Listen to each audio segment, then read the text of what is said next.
अस्सलाम वालेकुम दोस्तों, आज हम आपको दिखाते हैं कि आपकी वॉशिंग मशीन जो है अगर खटखट कर रही है चलने पे, अगर लोड डालने पे वो आवाज़ मारती है, बहुत ज़ोर की आवाज़ मारती है, तो उसमें प्रॉब्लम क्या है। सबसे पहले आप ये पल्सेटर बिल्कुल अलग कर दोगे, इसका ये ढक्कन खोलना है। उसके बाद देखना है कि पल्सेटर में ख़राबी है या फिर नीचे से ख़राबी है। अब ये खोलने पे हमें पता चलेगा क्या बात है। पहले हम ये कैबिन खोल लेंगे, ये स्क्रू सारे हम बाहर निकालेंगे स्क्रू ड्राइवर से। जब हमने ये कैबिन खोल दिया तो ये कैबिन बिल्कुल अलग करके हमें पता चलेगा अंदर क्या बात है। तो कैबिन अलग करने के बाद हम देखते हैं ये वायर्स जो भी है ये हम अलग कर देंगे, सारे प्लग्स वगैरह ये अनप्लग करने हैं। अनप्लग करने के बाद हम इसका जो ये जो बेलेट है, अंदर से जो मोटर का बेलेट चल रहा है, तो बेलेट को हम बिल्कुल अलग करेंगे।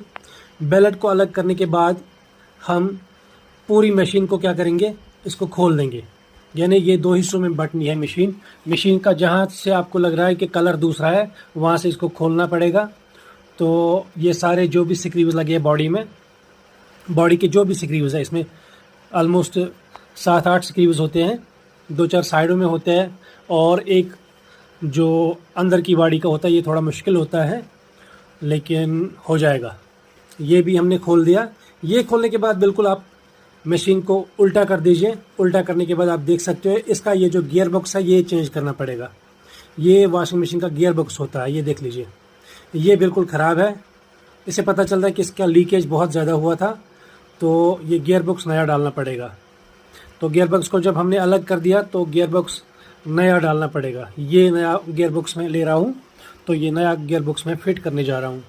ये है नया गियर बॉक्स। इसको थोड़ा सा टिल्ट करके इसमें आसानी से ये फंस जाएगा। थोड़ी सी दिक्कत आ जाएगी, लेकिन अगर आप पूरी तरह से खोल दोगे, मैंने एक स्क्रू इसका नहीं खोला क्योंकि उसमें थोड़ी सी दिक्कत आ गई थी, मेरे पास वो सामान नहीं था, लेकिन आप आराम से खोल सकते हो।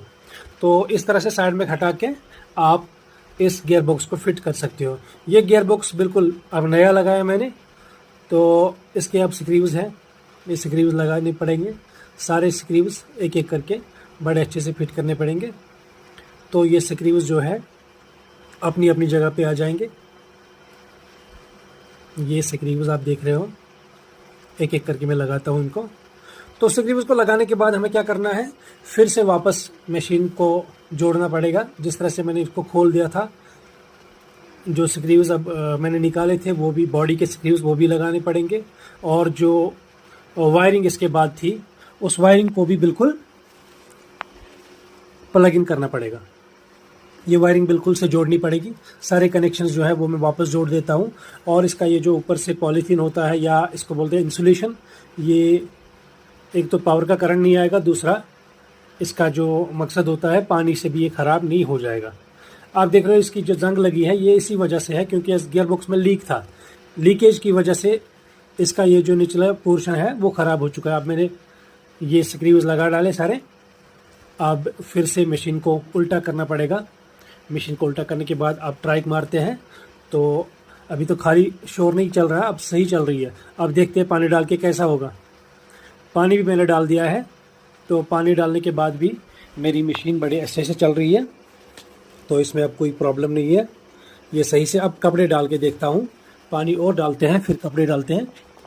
कपड़े एक दो डालने के बाद ये पता चलेगा कि मशीन कहाँ तक पहुँची है। वैसे सही चल रही है।